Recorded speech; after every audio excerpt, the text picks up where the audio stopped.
Selamat pagi, salam sejahtera bagi kita semua, salam sehat selalu.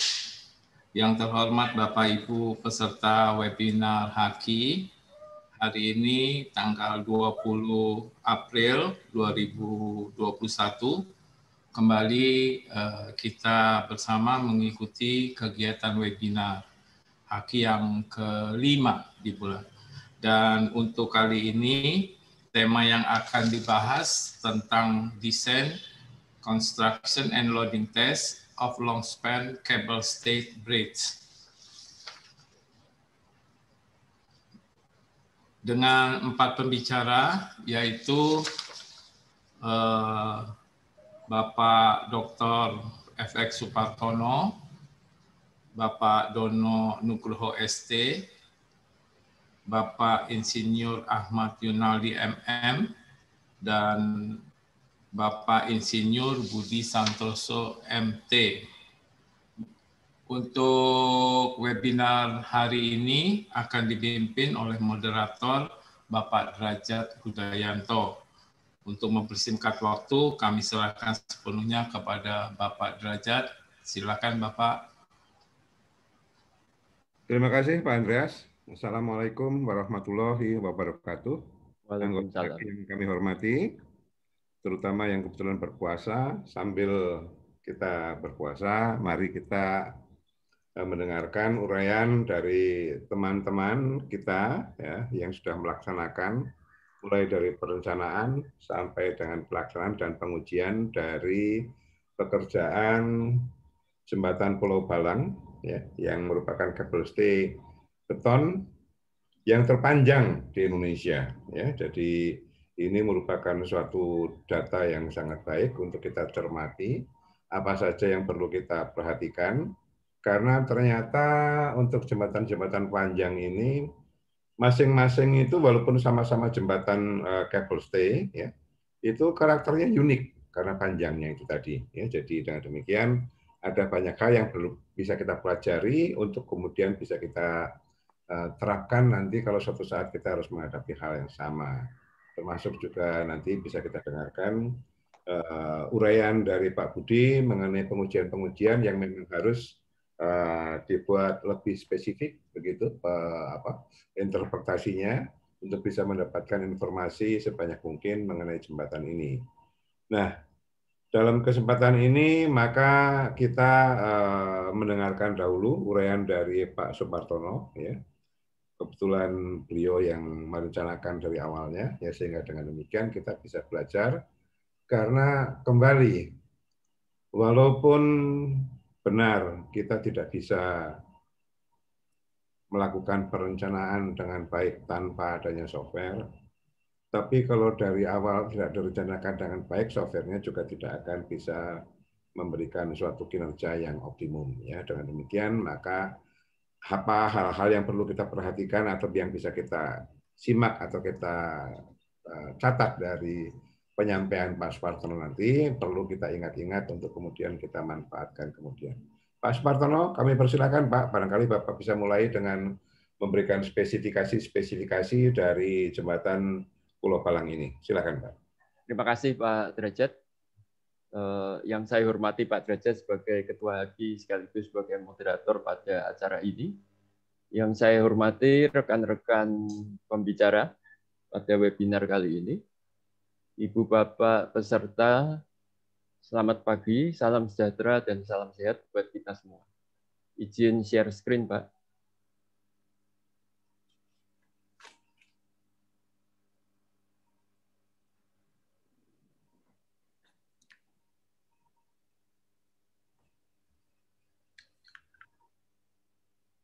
Apakah sudah terlihat, Pak? Sudah, Pak. Sudah, Pak. Ya. Sebentar saya kecilkan. Baik. Jadi seperti disampaikan oleh Pak Derajat tadi, pagi ini saya akan menyampaikan mengenai masalah perencanaan dari jembatan Pulau Balang. Jadi webinar pagi ini kita bagi dalam perencanaan, pelaksanaan, kemudian juga pemasangan stay cable-nya, dan terakhir nanti Pak Budi akan menyampaikan mengenai masalah loading test dan SHMS.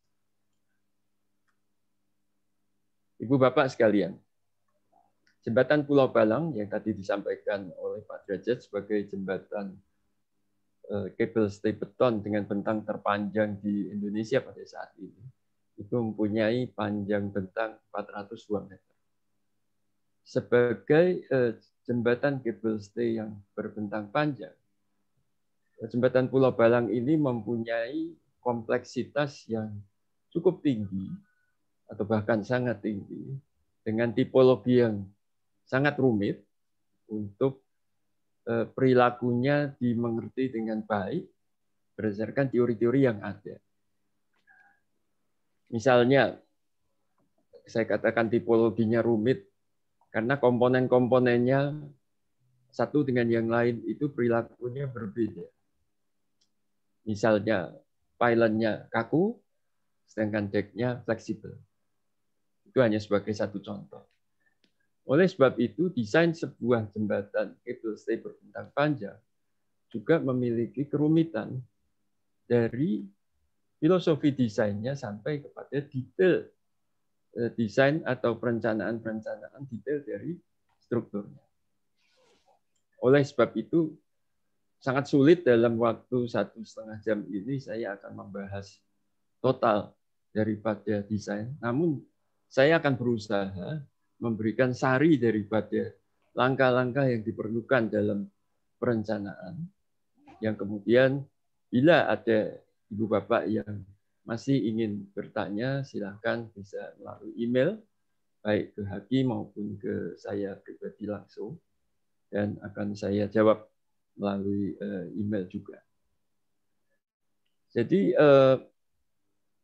jembatan Pulau Balang ini kita semua mungkin sudah tahu terletak di Kalimantan Timur yang menghubungkan antara wilayah Balikpapan khususnya Tempatu di sini dengan Penajam Pasir Utara. Jembatan ini menjadi strategis karena ada rencana untuk memindahkan ibu kota negara di Penajam Pasir Utara. Di mana persisnya saya belum tahu, tapi ada kemungkinan bahwa jembatan ini akan merupakan satu infrastruktur yang walaupun saat direncanakan dulu tidak direncanakan untuk ibu kota baru, tapi saat ini akan banyak menyumbang terhadap transportasi di daerah ibu kota baru. Nah, kalau kita lihat Pulau Balang, sini adalah Tempatu, dan ini adalah Penajam Pasir Utara, itu akan ada dua jembatan yang menghubungkan. Ini yang kita sebut jembatan Pulau Balang bentang panjang, dan di sini adalah jembatan Pulau Balang bentang pendek. Kembali sedikit kepada sejarahnya. Jadi saya mulai diminta oleh Dinas PU Kalimantan Timur untuk membuat basic design. Itu adalah pada tahun 2004 yang lalu. Saat itu saya mengusulkan dalam basic design adalah jembatan gantung berbentang panjang, yaitu sekitar 700 meter. Untuk bagian yang bentang panjangnya ini, sedangkan untuk bentang pendeknya saya mengusulkan adalah jembatan pelengkung multiple span dengan panjang totalnya sekitar 480 meter. Nah, kemudian yang disetujui pada awalnya adalah bentang pendek dulu. Karena terus terang untuk bentang panjangnya ini memerlukan biaya yang sangat besar. Saat itu belum disepakati, tapi bentang pendeknya sudah dilakukan DED duluan. Nah, dalam DED itu tetap saya adalah menggunakan multiple span pelengkung. Sedangkan bentang panjangnya baru pada sekitar mungkin 2009 atau 2010 dilakukan DED oleh KSO Anugrah, Highway Indotek, dan Hanata yang juga mengadopsi jembatan gantung dengan bentang sekitar 700 meter seperti yang dibuat dalam basic design. Dalam perjalanannya pada sekitar tahun 2013 itu datang teman-teman dari Dinas PU ke saya yang menanyakan apakah mungkin jembatan Pulau Balang Bentang Panjang ini diganti dengan jembatan cable stay. Saat itu saya katakan mungkin, dan kita membuat konsep desainnya dulu. Nah, setelah jadi, dibuat perbandingan, ternyata harganya relatif jauh lebih murah. Sehingga pada akhirnya jembatan inilah yang dipilih untuk sebagai jembatan Pulau Balang berbentang panjang dan dibangun sampai selesai pada 2021. Sedangkan jembatan bentang pendeknya sudah selesai pada 2015. Kalau ditanya, kenapa pada akhirnya kita kok memilih jembatan cable stay? Padahal sudah dibuat DED sebelumnya jembatan gantung, banyak alasan. Pertama tentu adalah biaya. Ternyata membuat jembatan gantung dengan bentang 700 meter itu biayanya cukup besar. Saat itu RAB-nya yang dibuat dalam desain DED itu mencapai 3,05 triliun pada 2010. Sedangkan redesign berupa jembatan cable stay ditambah dengan jembatan pendekat berupa e-girder, itu ternyata biayanya sesuai kontrak yang kemudian ditandatangani oleh KSO, HK, ADI, dan Bangun Cipta itu adalah 1,39 triliun. Jadi kurang dari separuhnya. Itu kontrak pada 2015 atau juga RAB yang kami buat pada 2014. Jadi ini jelas adalah alasan yang sangat kuat untuk memilih jembatan cable stay sebagai jembatan bentang panjang di Pulau Balang. Walaupun demikian, saya menyadari bahwa dengan memilih jembatan cable stay dengan bentang 402 meter ini, secara teknis kita akan menjumpai sedikit kesulitan, yaitu pylonnya dan pondasi pylonnya akan berada di laut. Jadi kalau dilihat di sini, ya pylonnya itu berada di laut pada kedalaman sekitar 11 sampai 26 meter. Kita beruntung bahwa kita bisa melakukan arrangement dari konsep desain, membuat panjang bentang tertentu, yaitu 402 meter ini, dan membuat bahwa pylonnya pada kedalaman, pondasinya pada kedalaman seabed yang kurang dari 30 meter. Sehingga saya yakin masih bisa menggunakan pondasi bore pile dan tidak perlu menggunakan caisson type foundation untuk sebagai pondasi utama dari pylon jembatan cable stay. Tentu saja ini membuat biaya juga menjadi lebih murah dibandingkan kalau kita harus membuat caisson pada kedalaman yang laut yang lebih dalam. Di samping itu, ada beberapa keuntungan yang waktu itu saya sampaikan kepada Dinas PU. Pertama, cable stay bridge itu mempunyai sistem yang bagus dari segi pengangkuran. Kabelnya itu diangkur langsung pada deck, jadi self-anchoring, dan membuat keseimbangan di deck tanpa perlu ada angkur dari luar. Kita bandingkan dengan jembatan gantung, yang saya tunjukkan dengan panah di sini, itu ada sistem angkur dari luar.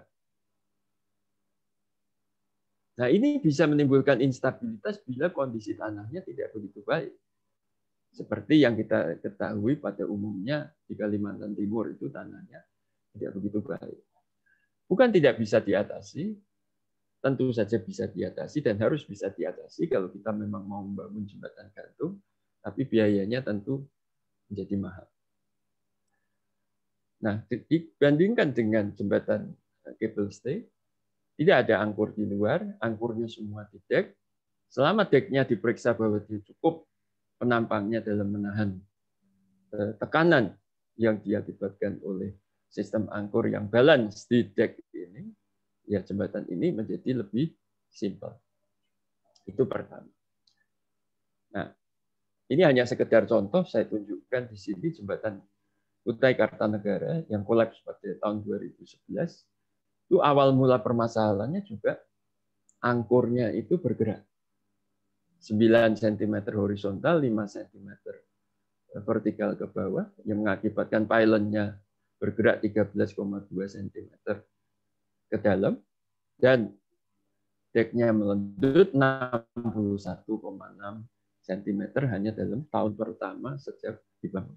Dan kalau kita lihat akibat daripada lendutan yang tidak rata, deknya sendiri juga tidak rata. Artinya terjadi seperti melintir yang dapat dilihat pada gambar ini.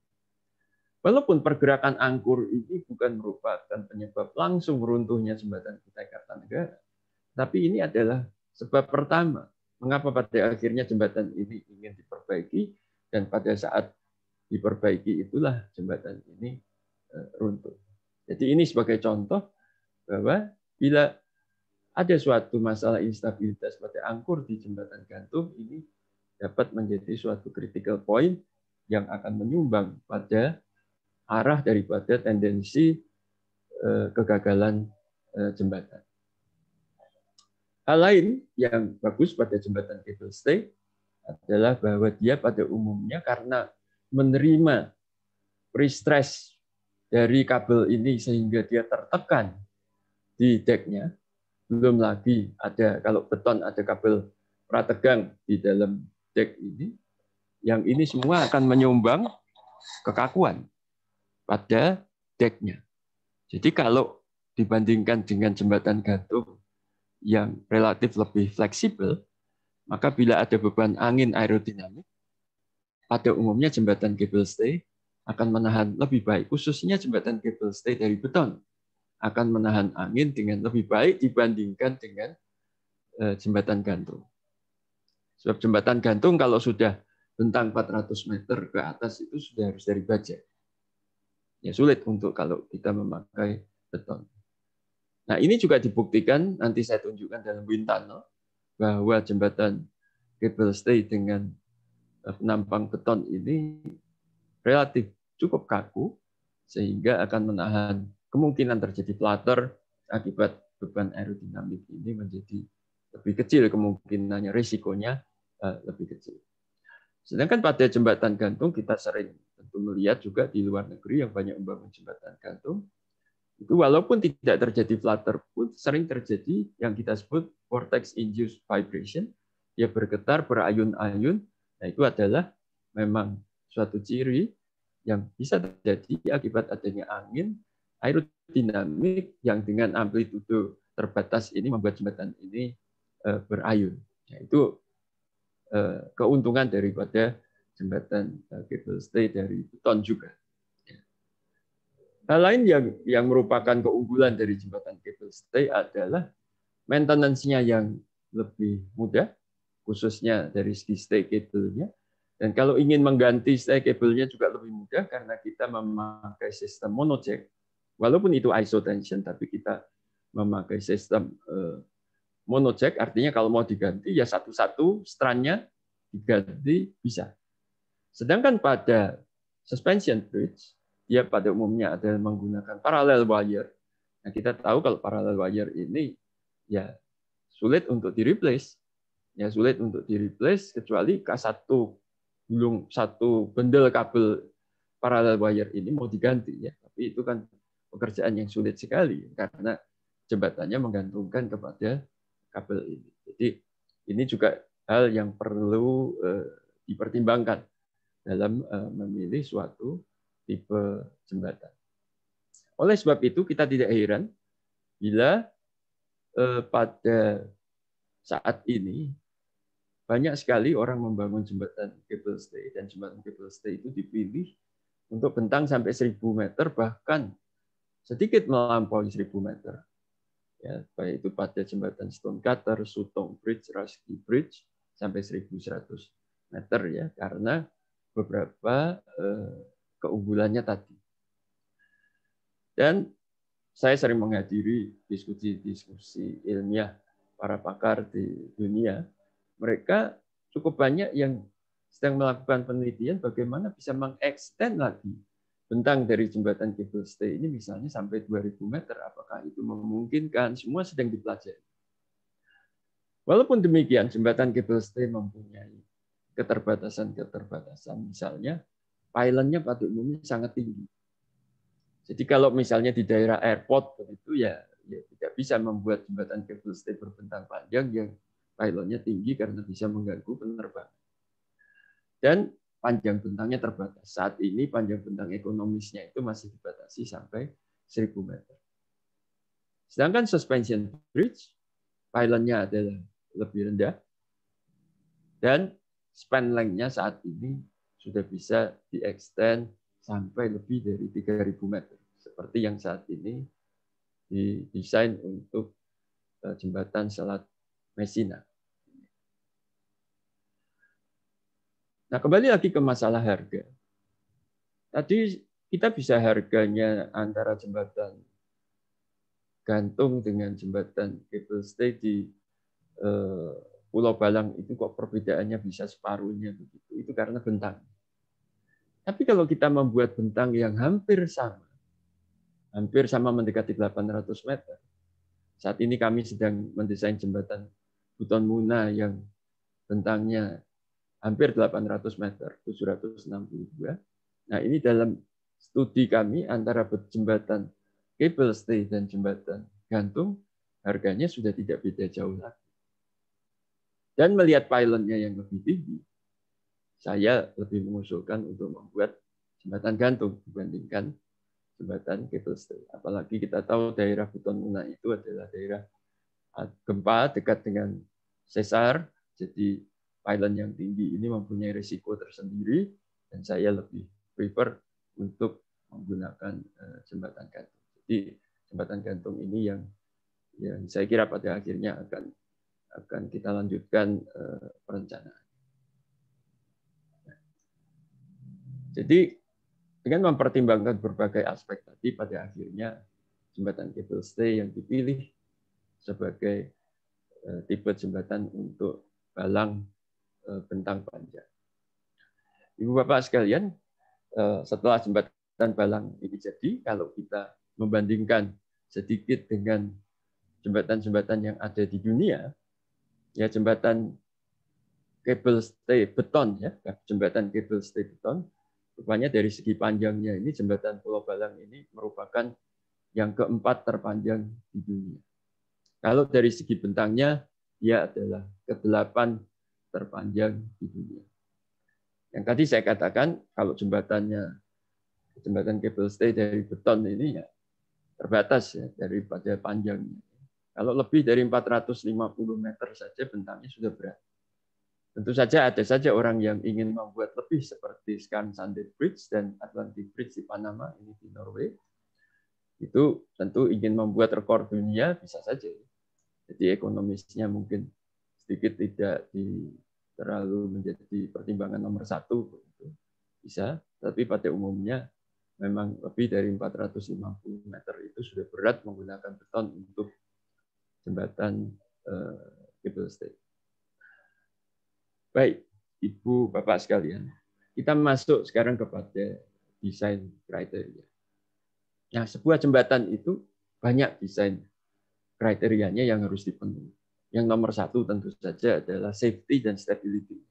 Keamanan dan stabilitas itu nomor 1 harus terpenuhi. Yang kedua adalah rideability. Bisa dijalani dengan baik dan nyaman dilintasi begitu. Yang ketiga, constructability. Bisa dilaksanakan dengan mudah sesuai dengan kondisi lapangan. Yang keempat, dia harus awet, tahan lama. Kelima, mudah diinspeksi dan mudah dipelihara, maintenance. Keenam, harus ekonomis. Kemudian juga estetis. Ya, estetis ini agak subjektif. Saya meletakkan di sini, tapi ada juga mungkin orang yang meletakkan lebih di atas, estetis lebih penting artinya. Dan juga yang sekarang tidak kalah pentingnya adalah ramah lingkungan. Jadi green construction using green materials. 3 yang pertama ini adalah hubungannya dengan reliability. dan sisanya ini lebih hubungannya kepada sustainability. Tentu saja ya seperti durability ini juga salah satu bisa merupakan bagian dari reliability, tetapi semua dari kriteria ini dan sebuah jembatan berbentang panjang harus dipenuhi. Masuk kepada hal yang lebih detail secara teknis, bagaimana sih merencanakan sebuah jembatan cable stay berbentang panjang ini, urut-urutannya kira-kira bagaimana? Ya, kita mulai tentu dengan desain konsep dan desain kriteria. Bagaimana membuat jembatan tadi memenuhi kriteria, mulanya dari konsep geometrinya. Seperti apa geometrinya, bagaimana stabilitasnya, lalu kita konsepkan juga arrangement dari stay cable-nya.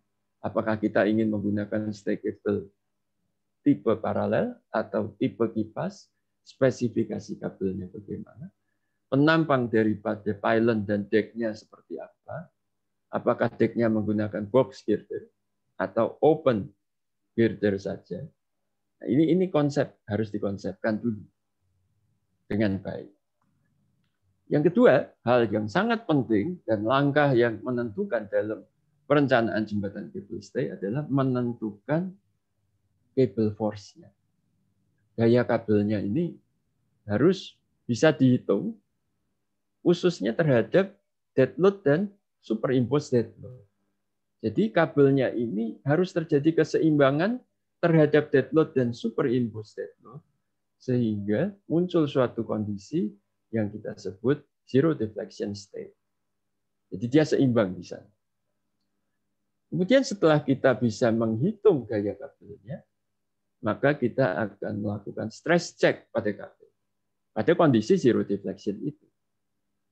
Nah, stress check pada kabel ini harus memenuhi kriteria keamanan dari kabelnya. Ada batasan-batasan tertentu, nanti akan saya sampaikan, di mana tegangan tersebut tidak boleh terlampaui. Setelah kabelnya aman, lengkung daripada jembatan tersebut sudah terpenuhi, kita lanjutkan pada kondisi beban-beban permanen, melakukan stress check pada pylon, bridge deck, pilar-pilarnya sampai fondasinya. Pertama tentu akibat daripada dead load dan SIDL dulu, dan ini harus terpenuhi. Kalau di sini ada tegangan-tegangan yang tidak memenuhi syarat, kita harus modifikasi dan kembali lagi kepada merubah konsep dan itu dan seterusnya sampai terpenuhi.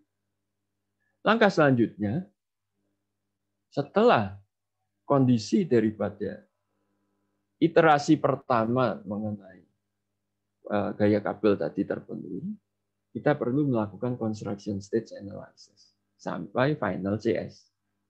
Kenapa perlu construction stage analysis? Karena jembatan ini dilakukan segmen per segmen. Setiap segmen ini harus memenuhi syarat keamanan. Bila ada orang yang mengatakan, ya construction stage analysis ini nanti diserahkan saja kepada kontraktor karena dia yang akan melaksanakan konstruksinya. Saya kira tidak betul juga, karena sebagai desainer kita harus yakin dulu bahwa gaya-gaya kabel yang kita rencanakan itu bila dilaksanakan nantinya dapat memenuhi syarat keamanan pada setiap tahapan konstruksi. Nah, bila tidak semua memenuhi dalam tahapan konstruksinya, perlu dilakukan langkah selanjutnya adalah cable force adjustment dan stress check juga akibat permanent load. Jadi ini langkah selanjutnya. Nah, yang disebut permanent load itu adalah dead load, superimposed dead load, stay cable force, deck pre-stressing, creep, shrinkage, ini semua adalah permanent load. Setelah akibat gaya-gaya gravitasi dan pre-stress dan creep dan shrinkage ini memenuhi syarat, kita bisa maju kepada langkah selanjutnya, post CS ditambah service load.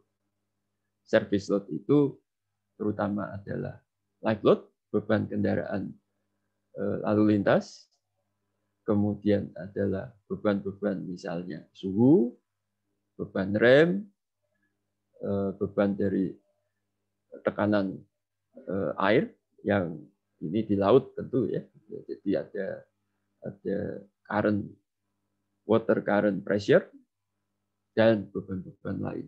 Ini harus dicek. Kalau ternyata di sini tidak memenuhi, ada yang tidak memenuhi syarat lagi ya, dan tidak bisa di-adjust, walaupun kita sudah melakukan tuning dari kabel maupun pre-stressing, itu kan ada pre-stress di deck, ada kabel yang gayanya bisa selalu di-adjust, disesuaikan, ternyata tidak bisa, ya kita harus modifikasi, berarti konsep kita masih keliru. Modifikasi lagi sampai memenuhi syarat. Nah, setelah akibat beban-beban gravity dan beban-beban service itu semua memenuhi, kita lalu mengecek deformasi dan defleksi lanjutan pada serviceability limit state. Bila kekakuannya ini memenuhi, nah kita lanjutkanlah dengan dynamic analysis, ya daripada perhitungan dari natural frequencies-nya. Ya, kemudian juga ada perhitungan aerostatic dan aerodynamic stability. Khusus untuk aerodynamic stability ini harus dibantu oleh wind tunnel test. Karena teori-teori aerodynamic stability ini belum 100% bisa reliable karena demikian rumitnya ya pengaruh daripada aerodinamik ini, angin yang turbulence dan sebagainya terhadap stabilitas jembatan. Ini perlu dilakukan wind tunnel test untuk membantu. Kalau aerostatik, oke. Nah, setelah itu semua terpenuhi, kita bisa melanjutkan ke seismic resistance analysis, beban gempa. Ya, beban gempa mengikuti aturan-aturan gempa yang ada di SNI. Dan karena dari tadi kita ngeceknya tegangan, perlu dipastikan bahwa section strength analysis-nya menghasilkan ya dari segi LRFD atau ultimate limit state ini harus aman. Harus aman. Saya berpikir sebaiknya untuk jembatan yang serumit ini, dengan tadi saya bilang tipologinya sangat rumit, sebaiknya LRFD-nya ini nilai rasionya jangan mepet. Jangan mepet. Ya. Memang kita secara aturan itu pokoknya kalau kurang dari 1 aman. Sebaiknya kita beri range, mungkin 80%-nya aman. Karena pengetahuan kita itu masih saja ada yang belum mengikuti kondisi sebenarnya, perilaku sebenarnya dari jembatan. Jadi sebaiknya memang masih safety first, perlu kita amankan. Nah, bila semua ini sudah memenuhi syarat, ya dapat dikatakan bahwa jembatan ini secara teoritis adalah aman dan bisa dilanjutkan kepada konstruksi. Baik, itulah flowchart yang perlu kita ikuti langkah-langkahnya dari desain sebuah jembatan cable stay berbentang panjang. Nah, kita lanjutkan sekarang dengan desain konsep daripada jembatan Pulau Balang. Jadi panjang bentang 402 meter, total panjang 804 meter, lebar decknya adalah 22,4 meter untuk 4 lajur kendaraan. Kemudian ruang bebas navigasinya 27 meter di atas HWL. Tinggi pylonnya 108,75 meter dari muka permukaan atas pile cap. Tapi kalau dari top daripada decknya sendiri adanya 88,1 meter. Pylon shape yang saya pilih ada inverted Y shape, jadi huruf Y yang terbalik. Kemudian stay cable configuration-nya adalah semi fan type. Kalau dipilih betul fan type itu biasanya ada konsentrasi tegangan yang sangat besar di puncak daripada pylon. Jadi saya kira sebaiknya memang menggunakan semi fan type seperti ini. Jumlah daripada stay cable adalah 2x2 x 21 stay cable. Ya, jadi kanan kiri plus side span dan mid span total ini adalah jumlah stay cable-nya. Kemudian tadi lajurnya adalah 2x2 lajur. Inspection lane-nya, lajur inspeksinya adalah 2x1 meter. Kalau suatu hari ini mau dijadikan trotoar, mungkin masih bisa, tapi saya tidak menyarankan ada trotoar di jembatan di tengah laut seperti ini. Maksimum kemiringan daripada longitudinalnya adalah 3,5%, masih memenuhi syarat untuk kendaraan-kendaraan yang mudah melintasi. Kemudian kemiringan melintangnya 2%. Nah, bearing type-nya semua menggunakan spherical bearing, tapi adalah roll, kecuali pada pilarnya menggunakan damper, ya, viscous damper. Fondasinya adalah tiang bor, dan kedalaman seabed di bawah pylon ya, itu adalah 11 sampai 26 meter. Jadi inilah model daripada jembatan Pulau Balang yang mengikuti kriteria atau konsep desain tadi. Jadi ini adalah menggunakan fondasi purba. Di sini pylonnya tingginya dari muka pile cap ini 108,75 meter. Dan di sini ada pilar, di side span ini, di sini adalah abutment. Nah, ini adalah lengkungnya. Kita rencanakan dengan lengkung parabolik dengan kemiringan gradient slope maksimumnya adalah 3,5%. Ini adalah pylonnya. Bentuknya tadi saya katakan Y terbalik, huruf Y terbalik. Ini adalah penampang deck-nya. Kita tidak menggunakan box, tetapi menggunakan open girder. Jadi ada 2 H-beam utama dihubungkan oleh cross beam yang di pre-stress setiap jarak 3 meter. Satu segmen adalah 3 cross beam, artinya 9 meter. Nah, untuk menjaga stabilitasnya, saya sudah merencanakan bahwa daerah antara pilar tepi dengan abutment ini dicor dengan perancah. Karena ini sudah di darat. Jadi ini dicor duluan. Setelah ini dicor, nah sini sambil maju tentu dengan balance cantilever, sehingga pada akhirnya untuk bagian cantilever terpanjang ini sudah merupakan single cantilever. Jadi pada saat ini kita masih memakai balance cantilever. Jadi cantilever di 2 arah sampai dia closure di sini karena ini sudah dibangun duluan ya dengan sistem perancah, sehingga pada saat dia maju lagi ini biasanya ini yang kritis adalah yang longest cantilever ini. Ini hanya adalah single, one side single cantilever karena di sini kan sudah dikunci dengan satu abutment dan satu pilar dan sudah menyambung di sini. Jadi ini akan jauh lebih stabil dibandingkan dengan kalau dua-duanya kita buat longest double cantilever stage ya, itu untuk bentang yang sangat panjang agak mengkhawatirkan, khususnya kalau ada angin besar atau ada gempa pada saat pelaksanaan. Nah, closure-nya direncanakan di 3 tempat. Tentu closure pertama adalah yang di side span ini, saat menyambung dengan bagian yang dicor, deck yang dicor di tempat, yang dicor dengan perancah. Kemudian closure terakhirnya adalah di tengah, di sini. Ya.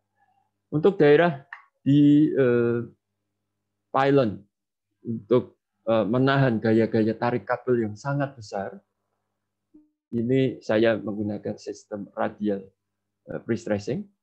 Jadi pre-stressing radial ini, jadi pre-stressing radial ini di samping memberikan gaya yang menahan tarikan daripada stackable, jadi tarikan stackable keluar, gaya radial pre-stressing ini memberikan gaya ke dalam. Di samping itu juga memberikan tekanan yang meningkatkan geser daripada beton dalam menerima gaya kabel. Jadi ini sistem yang digunakan adalah radial pre-stressing, circular pre-stressing seperti ini. Nah, sebetulnya ada 2 kemungkinan kita, atau kita menggunakan circular pre-stressing seperti ini, atau kita menggunakan pre-stressing yang lurus temu ya. Pelaksanaannya ini jauh lebih sederhana.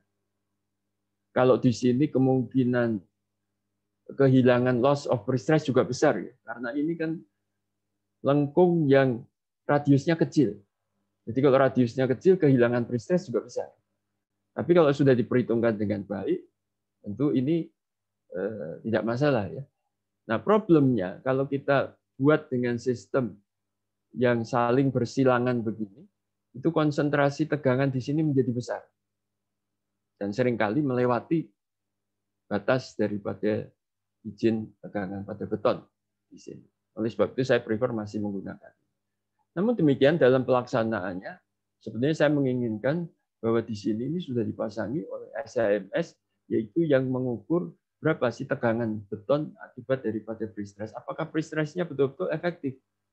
Nah, ini yang sebetulnya mutlak perlu dipasang untuk meyakinkan bahwa pre-stress ini losses-nya tidak besar, ya memang besar tapi masih dalam batas perhitungan yang dilakukan ya. Jadi masih dalam batas perhitungan yang direncanakan, jadi masih oke harusnya. Nah, itu hanya bisa dibuktikan dengan memasang strain gauge di sini yang mengukur tegangan yang terjadi pada beton akibat pre-stress ini. Ini sebetulnya perlu sekali untuk dilakukan.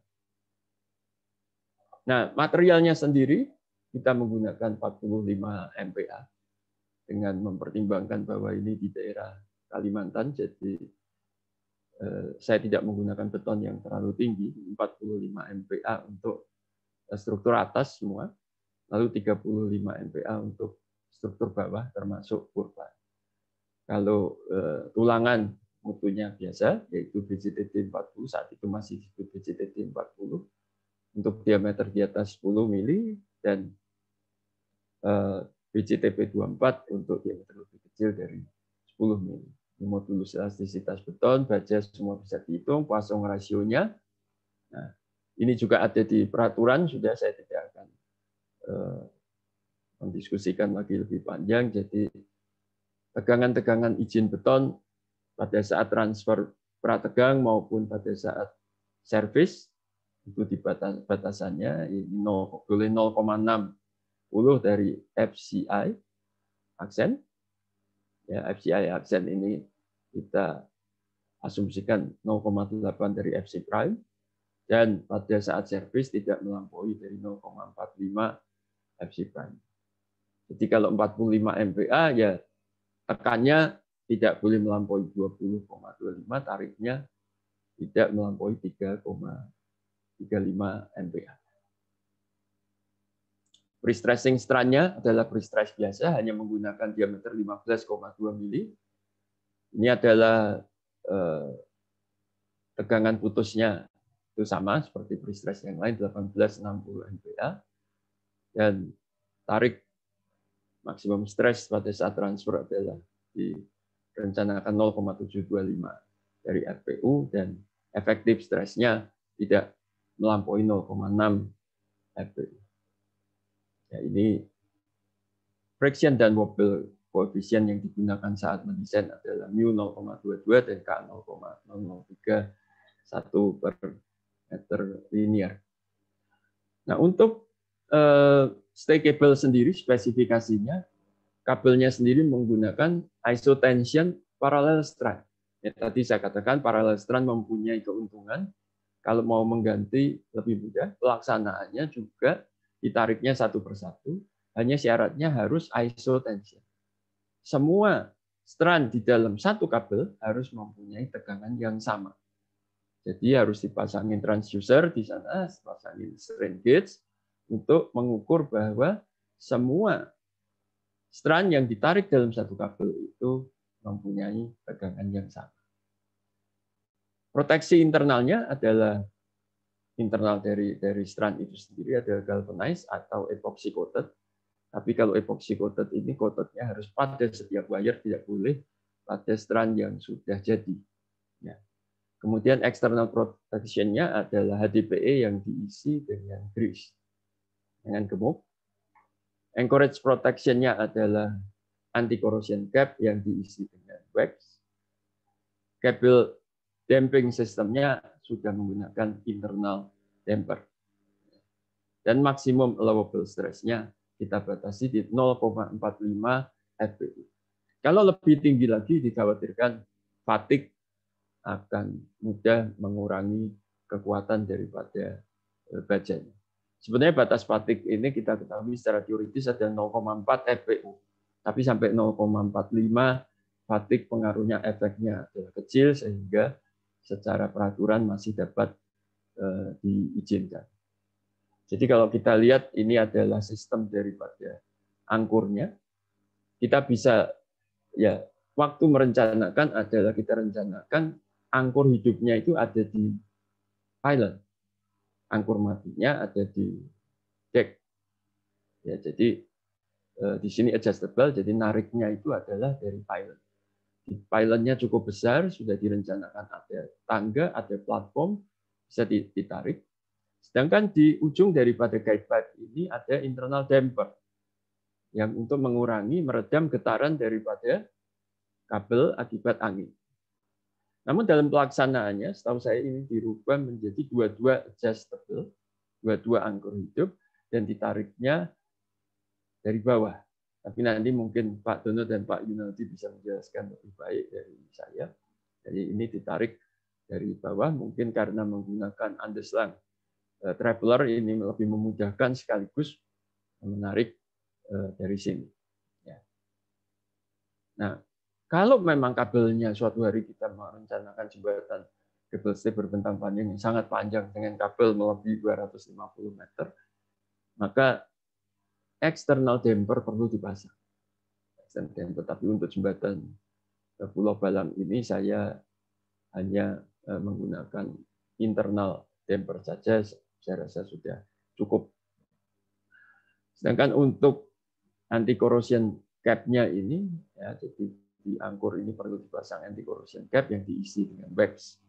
Ini harus ada karena ini tidak boleh berkarat. Ya kalau terjadi karat ya harus diganti. Ya walaupun tadi gantinya bisa satu persatu, tetap saja cukup rumit untuk mengganti. Saya lanjutkan ke static analysis. Kita sudah menjalani separuh dari waktu yang tersedia. Saya mungkin akan berbicara lebih cepat. Jadi dalam merencanakan jembatan kabel stay Pulau Balang ini, sebetulnya saya menggunakan adalah di sini perletakannya adalah roll, semua roll, kecuali di pier sini dikasih viscose damper. Tetapi dalam menghitung untuk gravity load, kita tidak perlu terlebih dahulu sudah ada damper dipasang sini, nggak perlu. Ya toh itu akibat gravity load. Kita bisa memasang di sini di tempat pier yang akan dipasang damper ini diberi peletakan sebagai engsel, yang lain roll itu sudah bisa. Tentu saja tidak bisa kalau roll semua nanti midasnya tidak jalan ya. Jadi ini perlu dipasangi. Jadi di sini engsel, di yang lain ini adalah roll. Structural modelingnya, jadi ini kita lakukan dengan 3D. Saya akan tunjukkan model daripada strukturnya yang direncanakan dengan 3 dimensi. Jadi ini adalah pylon dan deck-nya di tempat hubungan pylon dan deck. Nah ini adalah yang tadi saya bilang diberikan perletakan roll, baik di perletakan samping maupun perletakan bawah. Ya ini adalah di tempat yang ada pilar di samping. Ya, ini adalah di ujungnya yang nantinya menumpang pada abutment. Kemudian ini adalah di pylon, model pylon yang sudah menggambarkan juga adanya loop pre-stressing di sini untuk menghitung tegangan ya yang terjadi akibat penarikan daripada stay cable yang cukup besar gayanya. Tentu saja di dalam perhitungan ini kita tidak bisa menggunakan modulus elastisitas kabel seperti biasanya, karena kita mengingat bahwa ini ada sagging, ya bahwa kabel itu sepanjang itu lebih dari 100 meter pasti melendut. Nah, tuntutan ini mengakibatkan bahwa tarikan kabel ini tidak bisa memenuhi hukum Hooke yang biasa. Jadi perlu ada faktor sagging yang diperhitungkan dan memodifikasi modulus elastisitas. Dan ini kalau kita modelkan dengan adalah pengaruh daripada elastisitas dan pengaruh sagging ini diserikan, maka dengan mudah bisa kita hitung bahwa K ideal, kekakuan ideal kabel itu tergantung daripada berat daripada kabel sendiri dengan rumus yang diusulkan oleh Ernst. Nah, ini kita menggunakan ini, dan di Midas sendiri juga sebetulnya sudah ada perhitungan daripada kekakuan atau modulus elastisitas ideal dari kabel. Nah, ini kalau kita menggunakan bukan kekakuan tetapi adalah parameternya modulus elastisitas, rumusnya sedikit berbeda. Nah, dengan mempertimbangkan bahwa sigma itu kan bisa bervariasi antara sigma paling tinggi dan sigma paling rendah dalam operasional jembatan, ada baiknya bila sigma itu diambil sigma rata-rata dan kemudian dimasukkan lagi faktor mu, yaitu rasio antara sigma paling rendah dengan sigma paling tinggi. Jadi mu adalah sigma low dibagi sigma up. Nah, kita masuk kepada suatu langkah atau suatu step yang paling penting sebetulnya di dalam menghitung jembatan kabel stay ini adalah menentukan gaya kabel. Nah, bagaimana menentukan gaya kabel? Ada dua cara. Kita gunakan metode semi manual. Jadi semi manual nanti dibantu Midas hanya pada akhirnya saja untuk tuning, atau kita menyerahkan kepada Midas untuk menghitung dengan iterasi Midas sendiri. Jadi dia software yang cukup canggih, dia juga bisa menghitung. Atau kita buat dua-duanya untuk saling cross-check. Jadi ini contohnya kalau semi manual, itu sebetulnya sederhana. Ini adalah model daripada jembatannya. Ya, ini adalah hubungan dek dengan kabel di sini, kelihatan dengan lengkung daripada alinyemennya. Tadi yang sudah saya singgung sebelumnya dengan parabolik. Berikan saja di sini perletakan. Seakan-akan jembatan ini pakai perancah. Dikasih perletakan, cari reaksinya. Ini dengan MT biasa atau dengan software biasa bisa dihitung. Ya, Midas juga bisa menghitung, cari reaksinya. Nah, dari reaksi itu nanti diuraikan sesuai sudutnya dengan kabelnya, sehingga gaya kabel itu adalah reaksi tadi, tumpuan dibagi dengan sinus alfa I. Setelah itu, masuk ke Midas, ambil yang namanya cable force tuning. Nah, cable force tuning ini dilakukan secara manual. Jadi ada yang nanti ditinggikan, direndahkan, agar sampai alinyemen daripada jembatan pada zero deflection memenuhi kriteria atau setidaknya sangat mendekati dengan kriteria lengkung parabolik yang kita rencanakan pada konsep yang pertama. Ini adalah cara manual. Bisa juga kita suruh Midas iterasi sendiri. Jadi kita pakai static load case. Ya, ini ada, sebut saja gaya-gaya kabel itu tension 1, tension 2, dan seterusnya. Kemudian pretension load, ini satu-satu dimasukkan, kabel 1 beri 1 kN, kabel 2 beri 1 kN, dan seterusnya. Kemudian ini di running dengan kombinasi self weight, STL, karena yang kita carikan tadi adalah akibat daripada dead load dan superimpose dead load itu terjadi keseimbangan dengan gaya kabel. Nah, setelah itu kita pakai feature yang namanya unknown load factor. Nah, di sini kita tambahkan load factor ini, ya, dan sampai kita menentukan batas atas, batas bawah yang diizinkan pada alinyemen yang akan kita bikin. Jadi misalnya model nomor 113, ini kita beri batasan plus minusnya boleh melesetnya 50 mili. Ya, naik turun 50 mili. Ini setiap posisi bisa kita tentukan berbeda. Jadi misalnya yang dibentang pendek di dekat antar abutment dengan pilar, misalnya kita berikan agak kecil, 25 minus 25. Tapi di tengah yang bentangnya panjang, kalau 25 minus 25 mungkin sulit tercapai iterasinya. Beri 50 minus 50 atau mungkin 100 minus 100. Ya, sehingga ya akhirnya adalah get unknown load factor. Karena tadi kita memisalkan 1 kilonewton, maka kita akan mendapatkan gaya kabel yang seperti ini. Nah, gaya kabel ini setelah kita cek juga bahwa alignment-nya sesuai dengan konsep yang kita bikin pada saat awal tadi, ya, gaya kabel inilah yang merupakan gaya kabel pada keseimbangan zero deflection tadi. Nah, kenapa bentuknya kok tidak sama begitu kanan dan kiri ya? Ini karena di sini kan ada pilar ya, ada pilar, maka dia bentuknya seperti ini. Ya, nah ini, nah kemudian kita lakukan checking kan. Ini gayanya kan sudah didapat tadi dari perhitungan gaya-gaya kabel. Tentukan number of strand. Kita tahu bahwa satu strand luasnya 140 mm persegi. Ya, tegangan yang diizinkan adalah 0,45 kali 1860. Jangan menggunakan tentu 0,45. Ini baru akibat dead load dan superimposed dead load. Kita gunakan dulu misalnya kita ambil sebagai dasar 0,35. Maka dengan 0,35 FPU kita dapat untuk gaya sekian saya butuh 29 kabel strand, untuk gaya sekian 30 strand. Tentu saja kita harus memperhitungkan juga lubang daripada angkor. Jadi jangan sampai kita menggunakan angkor kebesaran lubangnya masih banyak tentu mahal.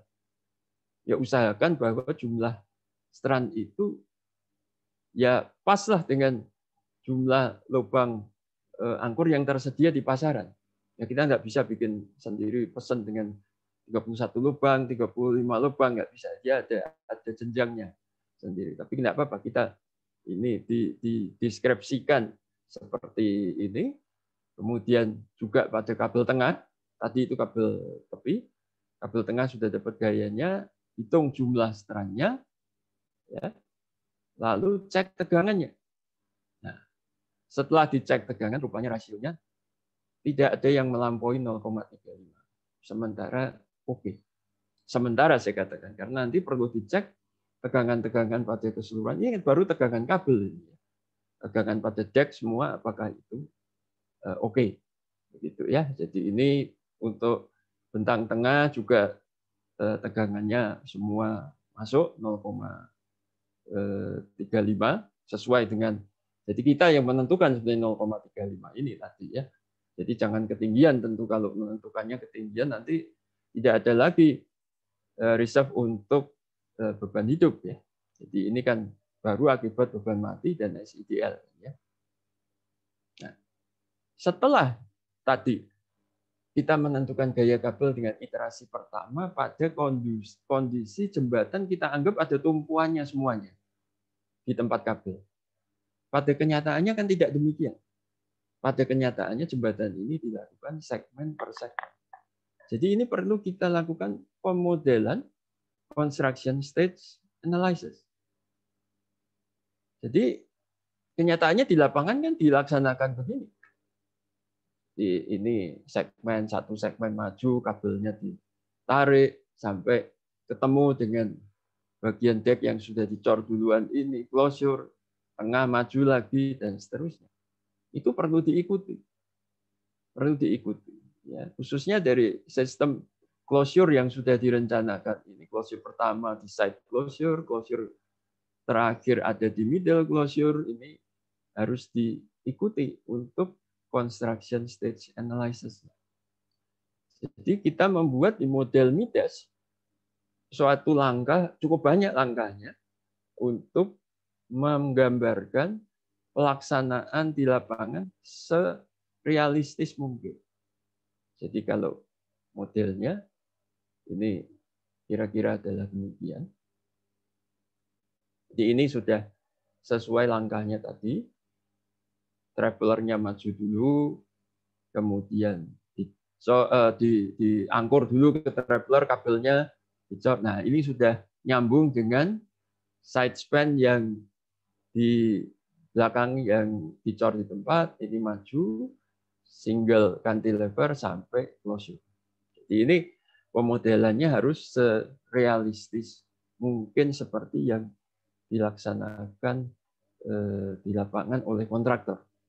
Tentu saja kontraktor bisa mempunyai metode pelaksanaan dan sekuens pelaksanaan yang berbeda. Ini hanya asumsi kita sebagai perencana. Tapi setidaknya kita melakukan pengecekan bahwa jembatan ini bila dilaksanakan secara segmental itu benar, bisa, dan aman begitu ya. Jadi misalnya ini pada tahapan demikian modelnya harus mengikuti. Ini tahapan hampir ketemu closure yang di tepi, ini juga modelnya mengikuti seperti ini. Ini adalah closure di tengah, modelnya mengikuti juga closure di tengah. Nah, salah satu dalam construction stage ini yang rumit adalah masalah traveler. Traveler ini beratnya kira-kira 250 ton menurut asumsi kita. Jadi nanti Pak Dono dan Pak Yunaldi bisa menjelaskan lebih detail berapa sebetulnya berat yang sebenarnya. Nah, ini kan kalau dia bergerak sebetulnya merubah semua konfigurasi gaya, baik gaya kabel maupun tegangan-tegangan di dek. Ini yang harus kita sesuaikan setiap kali dalam construction stage analysis. Nah, jadi suatu construction stage analysis itu harus memperhitungkan. Jadi ini yang saya beri warna hijau ini adalah contoh daripada construction stage untuk segmen 1, segmen 2, segmen 3. Ibu Bapak bisa melihat misalnya segmen 2 saja, mulai dari traveler dipindahkan dari belakang ke depan, kemudian memasang kabel dan mencantolkan kabel itu ke traveler, di-stressing, kemudian mengecor beton, lalu pre-stress di beton dilaksanakan, setelah itu angkur daripada stake cable dipindahkan dari traveler ke beton, dan setelah itu maju traveler dari segmen 2, segmen 3. Bisa dibayangkan, satu segmen saja bisa mempunyai 5-6 construction stage yang berbeda. Kalau kita punya 21 segmen, ya artinya kita bisa punya lebih dari 100 construction stage. Dan mungkin ditambah dengan nanti travelernya dismantling dan sebagainya, bisa 120 paling tidak untuk construction stage yang harus dianalisa. Itu memang sangat banyak dan cukup rumit. Nah, di samping itu, masalah yang juga pada saat closure ini kan ada di sini ada form traveler yang bersama-sama digunakan untuk mengecor closure ini kan ada beratnya. Sedangkan traveler yang satunya lagi misalnya ditaruh di sini. Begitu nanti ini sudah nyambung, traveler ini kan mundur dan didismantling, ya, dicopot. Itu seakan-akan kan akan ada gaya reaksi balik. Dan ini bisa menimbulkan tarik yang cukup besar di dek sambungan closure di dek tengah ini. Nah, hal-hal seperti ini harus masuk dalam construction stage analysis yang menyeluruh. Ya. Jadi setiap tahapan dari konstruksi ini kita harus make sure bahwa gaya kabelnya memenuhi kriteria daripada tegangan izin, ataupun juga tegangan-tegangan di deknya harus memenuhi syarat tidak terjadi melampaui tegangan tekan maupun tegangan izin tariknya. Jadi misalnya contoh tadi, yang ini baru 8 atau 9 segmen, ini adalah tegangan yang terjadi di dek, ini adalah tegangan yang terjadi di kabel, semua diperiksa, apakah ini memenuhi syarat. Kemudian ini di pylon-nya juga dicek, demikian. Ya, ini kalau nanti sudah maju lagi kondisinya demikian. Ya, ini dicek lagi. Ini pada saat longest cantilever stage, jadi yang di tengah hampir closure ini dicek lagi. Bagaimana kondisi baik gaya kabel maupun tegangan yang terjadi di dek. Nah, tegangan di deck ini tidak boleh melampaui baik tekan maupun tarik yang diizinkan pada beton.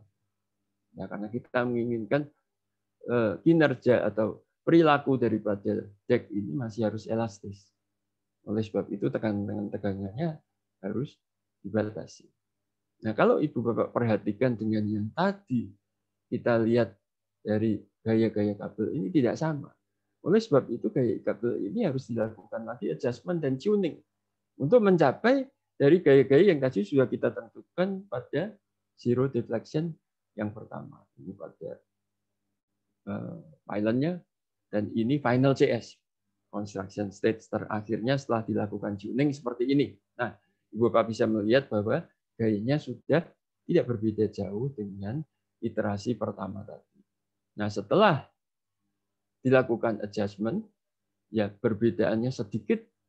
Kalau yang kuning itu adalah iterasi yang pertama tadi, yang abu-abu tua adalah final CS-nya, ya mirip sudah.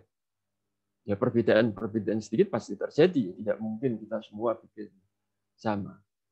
Nah, setelah itu kabel cek lagi, kabel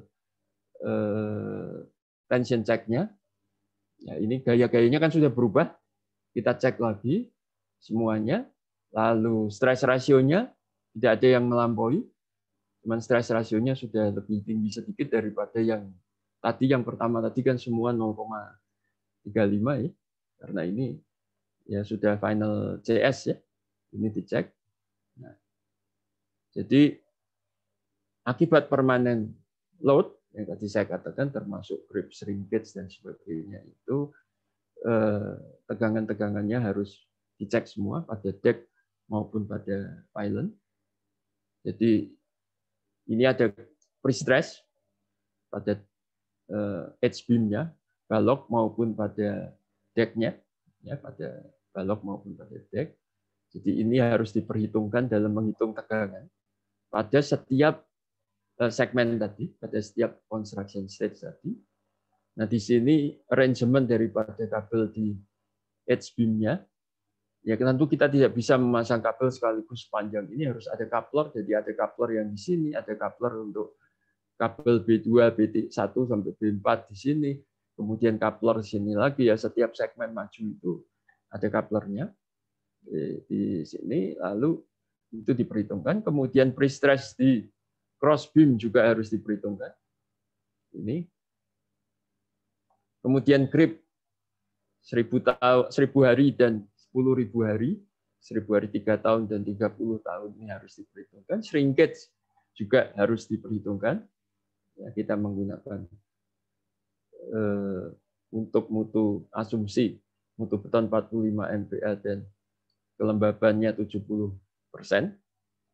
Ini asumsi, ya. Nah, sehingga dapatlah kita axial force, gaya aksial di deck, diagramnya seperti ini.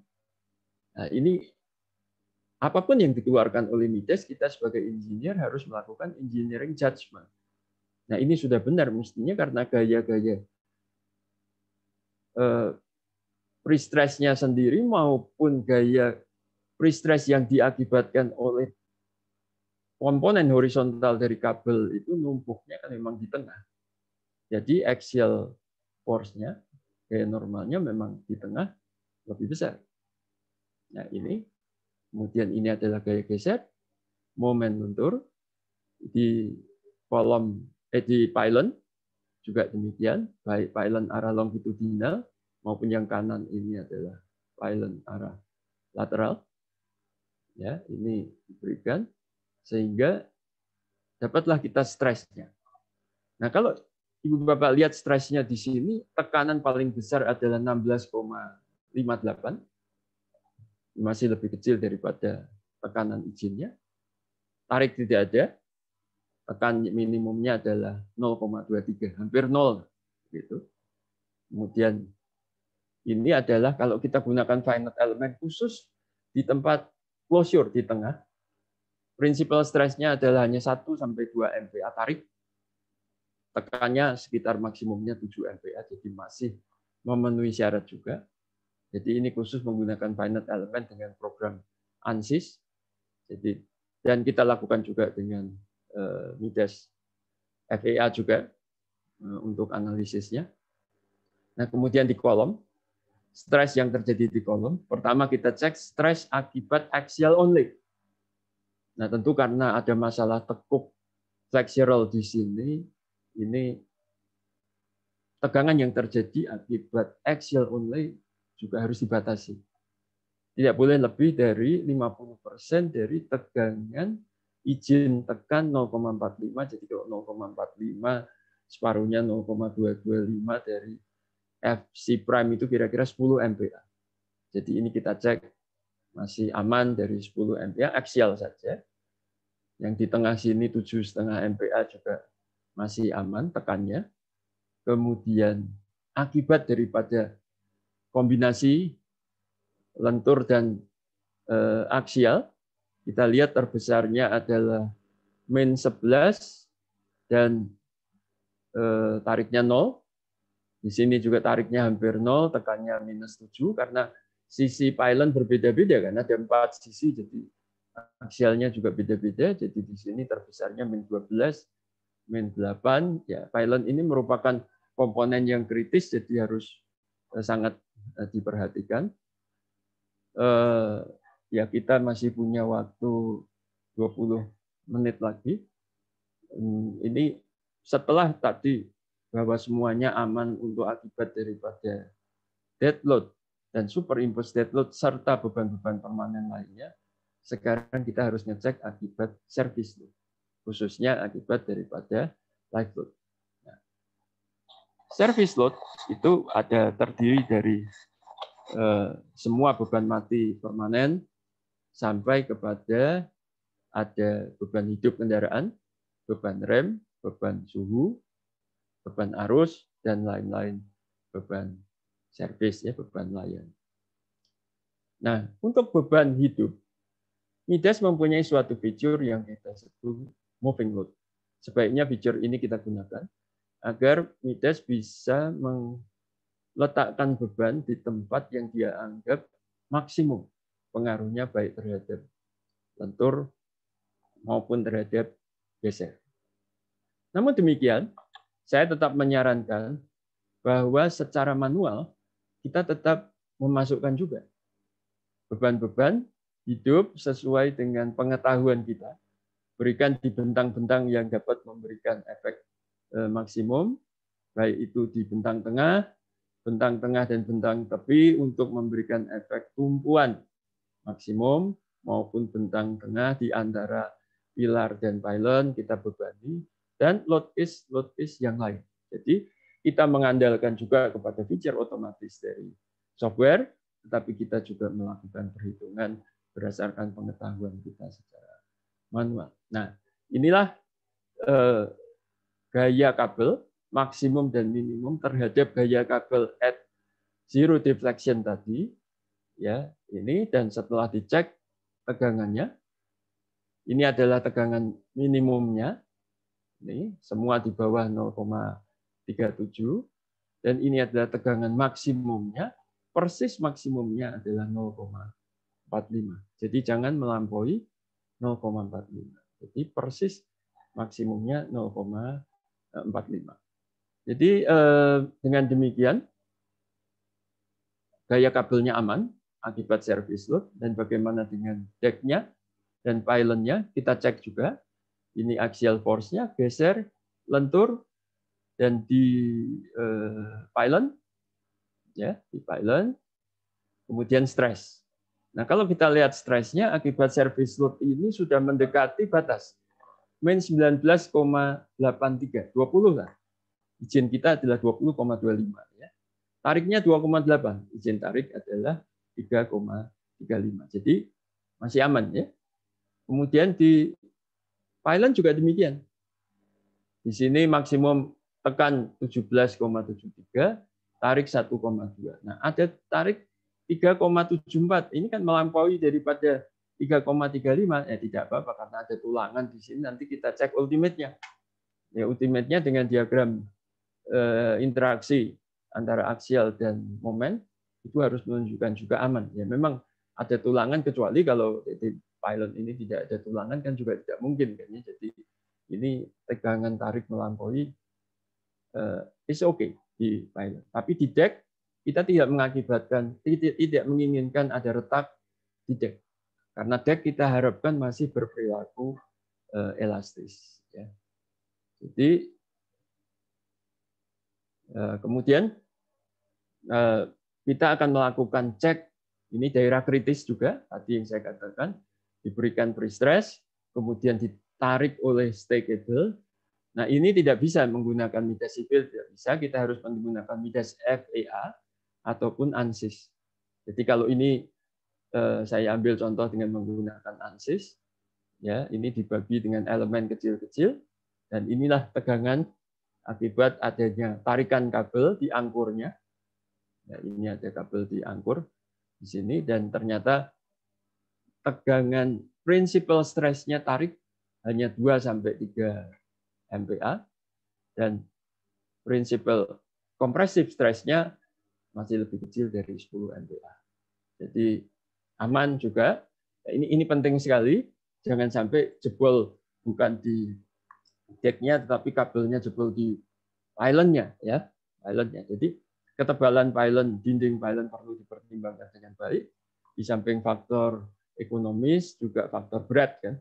Tentu kita tidak bisa membuat pylon itu menjadi masif semua sepanjang tingginya, karena itu akan menjadi sangat berat. Ini adalah side wall dari pylon, juga aman, tariknya 2, tekannya 7 MPa. Nah, bagaimana dengan deflection control? Jadi deflection control, deflection daripada akibat beban hidup atau beban kendaraan itu ternyata teoritis midas menghitung 437,4 mili, peraturan membatasi per 800 L, 502 mili, jadi masih aman. Nah, mungkin nanti Pak Budi bisa menjelaskan lebih detail hasil daripada loading test apa memenuhi persyaratan ini. Nah, kemudian di pylon juga deflection lanjutan lateral yang terbesarnya adalah totalnya akibat permanen load saja 155 mili, akibat traffic load 109, total 265, masih memenuhi syarat 1/400-nya 271 mili. Jadi lanjutannya juga memenuhi syarat. Nah, hanya kalau kita lihat di sini, akibat daripada beban hidup maksimum di tengah bentang, itu daerah di pilar maupun di abutment ini terangkat. Artinya perlu ada reaksi tarik ke bawah. Nah, sangat sulit untuk membuat ada tumpuan spherical bearing yang menahan tarik, bisa menahan tarik, tapi tidak bisa terlalu besar juga, ya, sehingga saya memutuskan untuk memberikan counterweight di sini. Jadi ini kita berikan counterweight dengan adanya kita beri beton dengan ketebalan yang lebih tebal dari yang lain, sehingga di sini membantu agar reaksinya tidak menjadi negatif dan tidak terangkat pada saat beban hidup penuh di tengah saja. Baik. Tadi semua itu adalah analisis statik, kita masuk kepada analisis dinamik. Nah, tadi saya katakan tipologi dari jembatan cable stay ini sangat rumit, sehingga structural dinamiknya ini perlu kita perhatikan. Nah, structural dinamik di sini itu bisa digunakan untuk aerodynamic stability effect, juga untuk analisis gempa. Ya. Jadi kalau kita lihat modelnya lagi, tadi saya terpaksa harus bicara agak lebih cepat karena masih tinggal 10 menit. Ini adalah mode pertama. Jadi kalau dilihat mode pertamanya ini, natural period-nya sangat besar, 3,394 detik. Jadi 3,4 detik dia baru balik lagi getarannya. Jadi memang ini agak berbeda dengan struktur biasa begitu, ya. Jadi cukup besar. Dan ini adalah mode kedua, ya, longitudinal drift. Ya, ini adalah mode keduanya. Ini cukup membahayakan karena dia bawa massa. Untuk DX-nya 62%, partisipasi massa 62%, sedangkan sekaligus pada mode yang sama ini ada rotasi Y dengan massa 39%. Jadi ini adalah mode dengan partisipasi massa terbesar. Ya. Kemudian ini adalah mode 3, ya, lateral. Mode 6, torsi. Ini adalah 10 mode pertamanya. Nah, saya juga memeriksa tidak hanya pada kondisi jembatan jadi, tetapi pada longest single cantilever stage. Jadi pada saat dia sebelum closure, itu dynamic mode shape-nya seperti apa. Nah, ini juga sudah kita cek. Ya, hampir sama ya, frekuensinya. Yang pertama itu vertical bending-nya. Kalau yang tadi adalah 0,295 Hz, yang ini adalah 0,284 Hz. Nah, jadi kalau kita lihat ini adalah vertical bending mode, yang di bawahnya adalah torsion mode. Setidaknya kalau rasionya antara torsion dengan vertical mode itu 2,247 itu cukup baik, karena sudah lebih besar dari 2. Jadi, kalau menurut Jacques Mativa itu riskannya seharusnya cukup kecil kalau kita mempunyai rasio antara torsi terhadap frekuensi torsi terhadap frekuensi vertikal lebih besar dari 2. Tapi tentu saja ini saja tidak cukup. Waktu saya bertemu dengan Jacques Mativa pada awal 80-an di École Nationale de Pont-et-Chaussées, dia mengatakan ini tentu saja tidak bisa jaminan. Ini hanya sekedar suatu kriteria awal di mana yang menentukan sebenarnya adalah wind tunnel seharusnya. Jadi tetap kita menyarankan ada wind tunnel test. Nah, kemudian kita melanjutkan dengan analisis aerostatik dan aerodinamik. Aerostatic effect adalah biasa, itu ada gaya angin horizontal, bisa dihitung besarannya berdasarkan massa jenis angin, kecepatan angin, dan seterusnya. Jadi kecepatan angin di sana diambil 30 meter per detik atau 108 km per jam. Dan kecepatan itu adalah kecepatan angin pada ketinggian 10 meter di atas air laut. Jadi dek kita itu tingginya adalah lebih dari 30 meter, jadi harus dikonversi dengan suatu rumus ketinggian. Jadi pada tinggi daripada dek, kecepatan angin tersebut ada 32,96 dan ketinggiannya adalah 32,96 meter dan kecepatan pada ketinggian 32,96 meter adalah 36,31 meter per detik. Nah, pada saat construction stage, pada saat konstruksi, kecepatan angin bisa direduksi tergantung dari kita mau ngambil berapa tahun return period.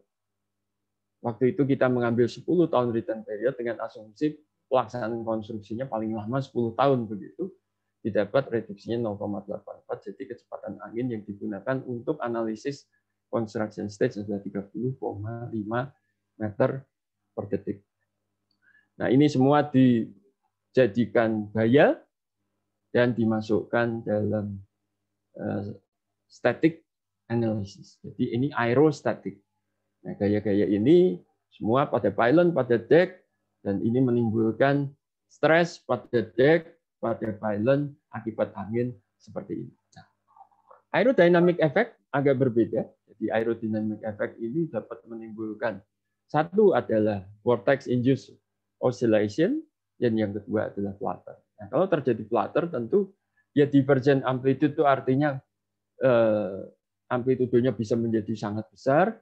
Jadi kalau saya gambarkan seperti ini, dia gabungan antara torsi dengan ayunan vertikal, amplitudenya menjadi sangat besar sehingga mengakibatkan keruntuhan, dapat mengakibatkan keruntuhan daripada jembatan. Nah, British Standard sendiri memberikan acuan ada suatu susceptibility parameter PB, itu bisa dihitung, dan kita sudah mengecek juga untuk jembatan Pulau Balang adalah 0,44, dan ini kalau antara 0,04 sampai 1 itu dikatakan adalah cukup satisfactory untuk aerodynamic stability dan diharapkan cukup aman begitu terhadap beban-beban angin aerodinamik. Walaupun demikian, tetap kami sarankan untuk melakukan wind tunnel test. Nah, wind tunnel test juga dilakukan. Jadi ini dilakukan di Tongji University di Shanghai dengan section model. Jadi ini mungkin saya lewatin saja. Hasil wind tunnel testnya cukup baik hasilnya, dan kita membuat 3 macam tes, satu untuk jembatan jadi, satu untuk longest double cantilever, satu untuk longest single cantilever.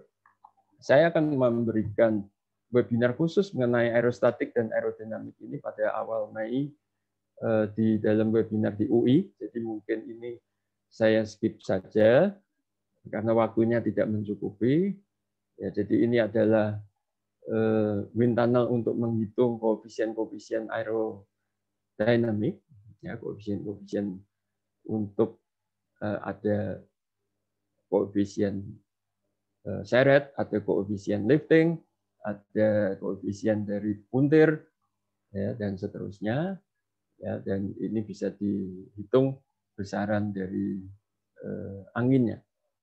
Jadi aerodynamic stabilitasnya ini adalah wind tunnel-nya, dan hasilnya sangat aman karena critical flutter terjadi pada angin 93,8 meter per detik, sedangkan di Balang ini ultimate-nya hanya 54,03 meter per detik. Jadi masih cukup aman. Itu rasionya hanya kira-kira 0,55 begitu, 0,56, 0,58 ya. Jadi kecil dan jauh dari 1. Baik, kita masuk kepada seismic resistance analysis. Jadi tadi saya katakan bahwa jembatan kabel stay berbentang panjang ini mempunyai suatu ciri bahwa fundamental periodnya ini sangat panjang, dan itu membedakan dia dengan struktur yang lain. Nah, flexibility dan dynamic karakteristik daripada jembatan kabel stay ini tergantung pada banyak faktor, banyak parameter. Misalnya panjang bentang, lebar deck, dan stackable arrangement, hubungan antara girder pylon dengan girder pilar, dan seterusnya. Jadi memang tadi saya katakan tipologinya itu, strukturalnya itu sangat kompleks, sehingga kita memang memerlukan suatu dynamic analysis yang cermat dan teliti serta akurat di sini. Nah, jadi misalnya untuk Balang ini, mode 1 adalah vertical bending mode, itu T-nya ada 3.394 detik. Mode 2 adalah longitudinal drift, masih di atas 3 detik. Dan yang ketiga adalah lateral bending mode, 2,5 detik. Semua cukup panjang. Jadi kalau kita masukkan ke respon spektrumnya, ya di bawah semua. Ya, CSM-nya kecil-kecil. Nah, khusus untuk second mode itu cukup menarik karena second mode ini longitudinal horizontal mode ini membawa partisipasi massa 61% yang dikapal dengan rotasi Y dengan partisipasi massa 39%. Jadi ini aman. Jadi kelihatannya di sini untuk longitudinal drift deck-nya sendiri itu ada partisipasi massa 61%, sedangkan rotasi Y yang pada khususnya adalah untuk pylon ini itu mempunyai partisipasi massa 39%. Jadi kalau terkena gempa longitudinal pada arah longitudinal, sebetulnya mode ini very risky. Mode ini bisa menimbulkan very risky. Nah, kalau lateral mode-nya sendiri partisipasi massanya adalah 25% dengan dikapal dengan rotasi X-nya hanya 16%. Tapi ini deck semua. Jadi mode shape yang rendah-rendah di mode shape 1, 2, 3, sampai 10, dan seterusnya itu mode daripada deck-nya. Untuk pylon-nya sendiri terjadi pada mode yang sudah lebih tinggi, yaitu lebih besar dari mode ke-18. Jadi kalau kita lihat nih mode ke-18 ini sudah pylon mode ini, ya, tapi frekuensinya sudah tinggi ya. Periodnya kecil, partisipasi massanya juga kecil. Ini juga mode violent. Lateral, antisimmetrik lateral. Ya. Jadi memang RZ ini kan rotasi terhadap sumbu Z dan itu kecil sekali partisipasi massanya. Nah, kami juga membuat analisis untuk gempa ini model komparasi dengan memasukkan model daripada pondasi pylon menjadi satu kesatuan. Jadi kalau yang satu tadi adalah model pertama adalah two level modeling. Jadi semua difixkan di pondasinya. Ya, kemudian kalau yang ini pondasinya sendiri dimodelkan. Lalu kita bandingkan. Memang ada perubahan daripada mode shape-nya. Ya, khususnya yang awal-awal terjadi mode shape di profile-nya. Tapi mode misalnya yang tadi mode 2 longitudinal drift itu terjadi di sini pada mode 4 terjadi pergeseran sedikit dengan frekuensi yang hampir mirip ya. Nah, berdasarkan banyak penelitian itu mengatakan bahwa pada long span cable state bridge ini pada umumnya gempa bukan merupakan faktor yang kritikal dibandingkan dengan aerodinamik angin ya. Jadi pada umumnya dia adalah satisfactory analisis gempanya menunjukkan demikian. Namun demikian tentu harus tergantung juga site-nya di mana. Kalau site-nya gempanya besar tentu kita harus sangat hati-hati. Ya. Dan banyak penelitian menunjukkan bahwa kehancuran atau kerusakan yang terjadi akibat gempa itu banyak terjadi antara hubungan antara pylon dan deck-nya. Tadi saya katakan pylon dan deck mempunyai tipologi yang berbeda. Satu pylonnya kaku, deck-nya fleksibel. Jadi kalau digabung ini ya bagian yang terjadi join ini gampang sekali menjadi rusak kalau terjadi gempa. Oleh sebab itu saya tidak membuat tumpuan fix antara pylon dengan deck. Jadi deck-nya saya buat bisa bergerak di sana. Ya, tidak 100% karena ini kita buat saja dengan roll kan ya, dengan spherical bearing yang roll. Jadi di modelnya juga saya berikan elastic link dengan modulus elastic modulusnya yang kecil ya agar dia bisa bergerak. Jadi demikian. Ini semua diberikan adalah roll di sini. Nah, hanya satu, ini juga roll. Hanya satu yang kita berikan damper justru adalah di sini. Jadi gunanya ini adalah untuk meredam getaran. Jadi kalau semua diberikan roll, dia menjadi ya swinging ya. Jadi menjadi berayun semua. Jadi di sini diberikan damper.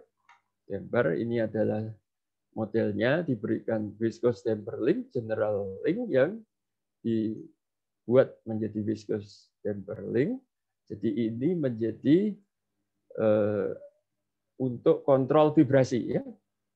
Jadi vibration control device sebagai passive control ya, dan yang damper yang kita berikan mempunyai kapasitas adalah sekitar 300 ton dengan movementnya plus minus bisa 20 cm ya. Ini persyaratan daripada nanti hasil dari perhitungan pergerakan jembatan deck itu sendiri pada arah horizontal. Jadi memang kita hitung, waktu kita hitung gempa ini masih mengikuti peraturan 2008, tapi dalam perjalanan kita sudah melakukan verifikasi juga dengan peraturan gempa 2016 untuk jembatan.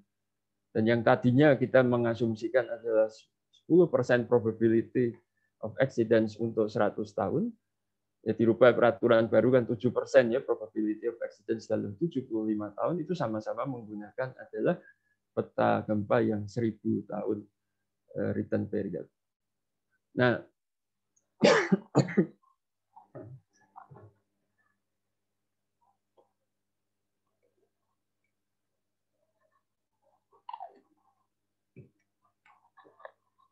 maaf saya minum sebentar. Nah, kalau kita lihat di sini, berdasarkan zona gempa di peraturan baru itu, zona gempa 1, 2, 3, 4 memang jembatan Pulau Balang terletak di zona 1. Karena SD1-nya kecil, hanya 0,07. Jadi kalau persyaratan zona 1 itu kan sampai 0,15 ya, jadi 0,07. Kalau kita lihat di sini ya memang tidak perlu sebetulnya analisis dinamik. Tapi sebaiknya tetap kita lakukan untuk melihat bagaimana perilaku dinamiknya akibat daripada gempa. Nah, ini adalah petanya, baik peta PGA, peta SS, peta S1. Ini adalah angka-angka datanya untuk respons spektrum. Respons spektrumnya seperti ini. Ya, kalau T-nya 3,39 itu CSM-nya sangat rendah, ya, lebih kecil dari 0,025. Tapi setidaknya peraturan membatasi ada 15% harus diterapkan, 15% daripada reaksi harus diterapkan pada fondasi. Jadi bisa kita ambil aja respons spektrumnya yang merah ini untuk melakukan analisis. Dan akibatnya axial force yang terjadi pada deck seperti ini terjadi loncatan karena ada damper di sini. Kalau ini adalah bending pada arah lateral, dan ini adalah gaya-gaya shear force maupun bending pada pylon. Nah, setelah kita lakukan kombinasi, stresnya seperti ini, semuanya adalah masuk. Stres maksimumnya adalah min 19,61. Stres minimumnya atau tariknya adalah 3,07 ya, jadi masih memenuhi syarat. Demikian pula di pylon. Nah, kalau kita melihat di sini semuanya oke, baik maksimum minimumnya akibat kombinasi beban gempa dan service load, kemudian loadingnya akibat loading service maupun loading gempa ini, displacement maksimumnya itu adalah seperti tunjukkan di tabel ini, dan di pier sendiri paling besar adalah 167 mili. Makanya kita pasang damper dengan kapasitas 200 mili, ya, itu seharusnya sudah mencukupi. Nah, yang terakhir saya tepat saja foundation analysis ini memang kita lakukan dalam perhitungan 2 level. Satu adalah dengan model seperti ini, semua fix di fondasi. Yang kedua, fondasinya kita modelkan secara integral juga. Dan ini didapatkan bahwa yang pertama itu memberikan gaya yang lebih besar, dan hasilnya berdasarkan daripada kekakuan lateral yang sudah kita modelkan dan sebelumnya, didapat tegangan-tegangan di fondasi semuanya adalah masuk sesuai dengan yang diizinkan. Terakhir, saya melakukan pengecekan tentang ultimate strength-nya. Jadi ultimate gaya dalamnya yang ultimate dibandingkan dengan kapasitas desainnya, kapasitas rencananya. Ini untuk deck semua masuk jauh, cukup jauh. Yang terbesar adalah hanya 0,65. Nah, ini untuk deck terhadap geser. Dan ini untuk pylon, kalau diagram interaksinya kita lihat juga jauh, masih di tengah itu. Jadi cukup jauh. Ya, sebagai kesimpulan, ya dari semua tadi yang sudah saya uraikan, dapat dikatakan bahwa jembatan Pulau Balang ini memenuhi syarat keamanan yang cukup baik. Dan walaupun demikian, saya sarankan untuk memasang SMS pada jembatan ini, baik pada saat pelaksanaan maupun setelah jembatan jadi. Itu saya kira yang bisa saya sampaikan. Mohon maaf waktunya lewat sedikit. Terima kasih. Saya kembalikan ke Pak Derajat. Terima kasih Pak Derajat.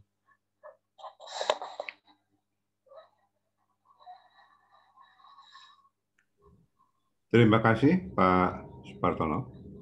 Jadi kita sampai pada waktu question and answer. Kita terlambat sekitar 7-8 menit gitu. Jadi saya rasa masih oke ya. Kita mungkin nambah sedikit tadi bisa selesai jam 11 lebih lah. Oke, pertanyaan pertama barangkali saya lihat ini ada dari Pak Anin Hudaya mengajukan beberapa pertanyaan, Pak. Ya, silakan Pak. Barangkali sebentar, saya cek dulu.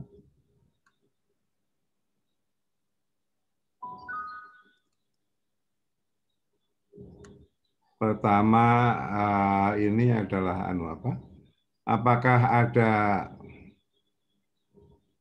kira-kira biaya pembangunan yang ada dalam data PUPR itu untuk jembatan itu apakah sudah termasuk juga jembatan-jembatan seperti ini gitu ya? Kalau tidak ada, lantas bagaimana caranya saat menaksir biaya saat pemilihan tipe jembatan katanya. Nah Pak Sumartono sudah menceritakan kan ya bahwa sebetulnya dipilih tadinya bukan itu ya, jadi mungkin memang ini option, tapi ini pertanyaannya juga mungkin baik untuk bisa dijawab. Sepengetahuan Pak Sumartono sudah ada belum Pak harga itu di PUPR? Saya kira kok tidak ada Pak ya kalau harga jadi sebuah jembatan.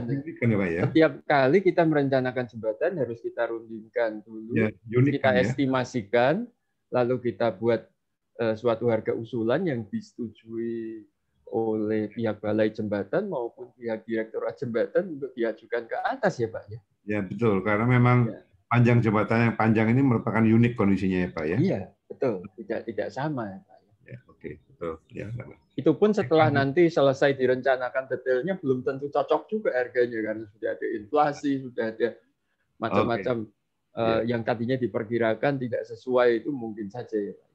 Nah ini ada pertanyaan yang menarik karena rupanya beliau adalah konsultan. Ya Pak. Jadi berapa persenkah total design fee terhadap construction cost-nya? Ya agak sulit menjawabnya ya Pak ya kalau itu. Mungkin tergantung sikon ya Pak ya. Kalau proyeknya menarik kan bisa kita memberikan desain fee yang lebih sedikit lebih rendah. Ya memang sukar juga karena seperti juga di gedung juga tidak bisa ditentukan itu berapa persisnya gitu. Ya. Kan kalau di gedung tuh variasinya sangat besar sekali ya sehingga itu lebih parah istilahnya itu kalau dilihat mau pegangannya apa gitu. Kalau jembatan lebih kurang memang sudah dalam tanda kutip ada, tapi ya itu harus dirundingkan tadi itu Pak. Ya. Okay. Tapi kalau sebagai ancar-ancar mungkin ya untuk desain itu bisa kita ambil 1%, untuk supervisi 5%, mungkin itu suatu gambaran awal begitu ya Pak. Nah ini barangkali yang soal teknik yang lebih menarik adalah pertanyaan masih dari beliau juga. Untuk long span cable stayed bridge, apakah ada guidance awal dalam pemilihan bentuk tipe pylon yang ekonomis untuk berbagai span? Ya, pylon sih tidak banyak pilihannya ya. Tapi kita hanya bisa memilih pylon itu biasanya dengan tadi yang saya katakan huruf Y terbalik, atau pylon dengan kolom sejajar, ya, atau juga pylon dengan huruf A. A itu yang lancip di atas. Secara tidak langsung barangkali ada pengaruh dari arsitek ya Pak ya? Ya, itu lebih arsitektur biasanya juga diperhatikan ya dalam proses perencanaan itu. Tapi kalau jembatan kabel stay berbentang pendek, kita bisa variasikan banyak Pak. Jadi seperti yang saya buat di Jalan Tol Jakarta Cikampek itu yang Grand Wisata kan atasnya dibuat melengkung misalnya, divariasikan itu karena ya bentangnya pendek hanya 81 meter, kita bisa membuat lebih banyak variasi arsitektur. Tapi kalau untuk sudah jembatan berbentang sangat panjang, ya arsitektur tetap perlu, tetapi juga strukturnya yang sangat menentukan. Malah ini waktu di jembatan Pulau Balang ini kan kita pasangin 2 kaki miring di bawah. Itu tadinya ada beberapa solusi, apakah mau kita hubungkan menjadi seperti rok begitu, atau kita biarkan 2 kaki, yang akhirnya dipilih ya tetap 2 kaki seperti saat ini, sehingga pada arah longitudinal maupun arah lateral itu dia mempunyai stabilitas yang lebih baik. Oke, selanjutnya adalah pertanyaan mengenai wind tunnel test yang sudah tadi dijelaskan oleh Pak Sumartono juga. Ya. Cuman pertanyaannya barangkali adalah, kan Bapak melakukan wind tunnel loading test itu hanya deck-nya ya Pak ya? Betul, ya. Kenapa tidak dilakukan yang lebih sophisticated dari itu Pak? Ya, itu pertama waktu, kedua dana Pak ya. Dana. Tapi begini Pak Derajat, saya akan menjelaskan ini lebih detail dalam webinar di UI pada awal Mei. Sebetulnya section model test ini tidak hanya dibuat sebagai section model begitu saja, tetapi ada basic similarity. Basic similarity itu bahwa dia sudah harus bisa deck-nya ini mewakili hubungan deck dan pylon dalam 3 hal. 1, frekuensi, 2, inersia, 3, damping ratio. Jadi ditambah dengan geometry similarity. Jadi ada 4 hal ini yang bisa diwakili. Oleh sebab itu, section model test untuk jembatan-jembatan berbentang 400, 500, apalagi kalau itu dibuat dari beton, sudah sangat mencukupi, Pak. Oke. Dan kita tahu bahwa biaya untuk section model test itu kurang dari separuh dari biaya full model test. Toh kalau kita bikin full model test harus melalui dulu section model test untuk mendapatkan koefisien-koefisien aerodinamiknya. Jadi kalau memang basic similarity itu dipenuhi, section model test sudah cukup akurat. Tapi kalau bentang besar seperti untuk Buton Muna yang itu adalah jembatan gantung baja, bentangnya hampir 800 meter, saya tetap mengusulkan full model test. Tapi kalau untuk Balang ini cukup section model test selama itu memenuhi prasyarat tadi basic similarity daripada pengujiannya. Dan itu kan diberikan kekakuan-kekakuan tambahan dalam melakukan pemodelan di modelingnya ya Pak ya? Ya, di dalam pemodelan untuk di tiup anginnya itu Pak. Spesimennya itu. Ya, tidak sembarangan itu. Oke. Baik, barangkali nanti Pak Budi bisa yang melakukan testing ya, uji bebannya itu ada dynamicnya segala macam, bisa sekaligus membuat korelasinya dengan hasil yang Anda dapatkan nanti pada waktu pengujiannya Pak ya. Pak Budi mohon diingat nanti ya Pak ya. Terus kemudian ini struktur atas dan struktur bawah tadi sudah dijelaskan oleh Pak Supartono, saya rasa sudah cukup detail ya. Dan kemudian yang full 3D tadi untuk bawah kan Pak Supartono juga sudah menjelaskan pakai model yang ada tadi. Saya sendiri tadi agak ingat apa yang Bapak sampaikan itu Pak ya. Iya Pak. Jadi dalam waktu melakukan analisis untuk daerah anchor di pilonnya tadi, Bapak mengatakan tidak bisa menggunakan software Midas. Kenapa Pak? Bukan. Midas Civil tidak bisa Pak. Karena ini kan harus refine finite element. Ya betul. Tidak bisa. Jadi harus menggunakan Midas FEA. Midas Finite Element Analysis. I see. Kan ada yang namanya Midas Civil untuk jembatan, itu sangat dikenal. Tapi khusus kalau daerah misalnya untuk saya mau tahu tegangan persisnya di deck setelah closure, atau untuk daerah pylon yang daerah khusus angkor, Pak. Itu harus menggunakan finite element di refine betul, Pak. Itunya elemen-elemen kecil itu hanya bisa menggunakan Midas FEA atau ANSYS. Kita melakukan dua-duanya. Midas FEA saya lakukan di Jakarta, ANSYS saya lakukan di Tongji University karena saya nggak punya software ANSYS itu. Oke Pak, oke Pak. Ya. Oke, baik. Sementara kita masih ada waktu sedikit lagi, barangkali. Boleh Pak Partono bertanya Bapak? Boleh, silakan Pak. Pak, Bapak ini yang pada waktu IPC oleh Tongji, pemodelannya itu visco damper dimodelkan juga ya Pak ya? Mungkin visco, saya tidak tahu persis ya mereka itu karena waktu itu diskusinya singkat ya waktu di PU, mungkin saja visco dampernya tidak dimodelkan ya mungkin. Saya tidak ingat persis itu. Saya hanya ketemu satu kali waktu di rapat di PU bersama dengan KKJTJ. Ya. Tapi kalau di Pak Supartono dimodelkan Pak ya? Oh iya. Kalau enggak keluar tadi aksialnya ada loncatan Pak. Tadi. Baik Pak, ini soalnya kami mendapatkan data dari Independent Project itu, saya bandingkan dengan Pak Supartono. Ya. Cuma urutannya munculnya mood shape-nya itu kalau di Pak Partono itu longitudinal setelahnya itu. Ya. Kalau di EPC itu muncul di pertama, Pak. Muncul di longitudinal drift-nya. Ya, muncul di mood pertama. Pak. Jadi mungkin sama saja. dengan CES. Itu bisa tergantung kepada tumpuan, memberikan pemodelan pada tumpuannya berbeda, atau karena laporan kita juga ada banyak kan ya Pak. Ya, laporan yang pertama itu yang two level modeling, laporan yang kedua yang ada bore file-nya dimodelkan juga. Nah, saya nggak tahu yang Bapak pegang yang mana. Karena jembatan ini kan proses dari desain sampai disetujui KKJTC kan makan waktu dari 2013 sampai 2016. Saya sudah lupa lagi Pak sampai Pak. Iya, jadi pada waktu kita menganalisis pakai EMA, Pak, eksperimen mood analysis, itu kan biasanya kita dapat fingernya 4 minimal, vertikal pertama, vertikal kedua, transversal, longitudinal, torsi. Nah ini kita yang agak susah munculnya itu justru longitudinal Pak, ketemu Pak, kecil sekali.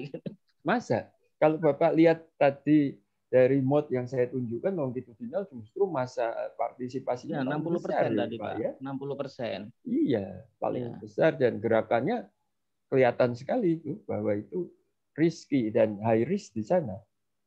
Atau karena ini Pak, mungkin nggak, atau karena efektivitas visco dampernya itu. Jadi hampir semua gerakan kan yang kita mengeksitasi itu karena truknya aja Pak. Truk di rem. Ya, kalau viscous damper sudah dipasang ya tentu dia menjadi berhenti ya Pak ya.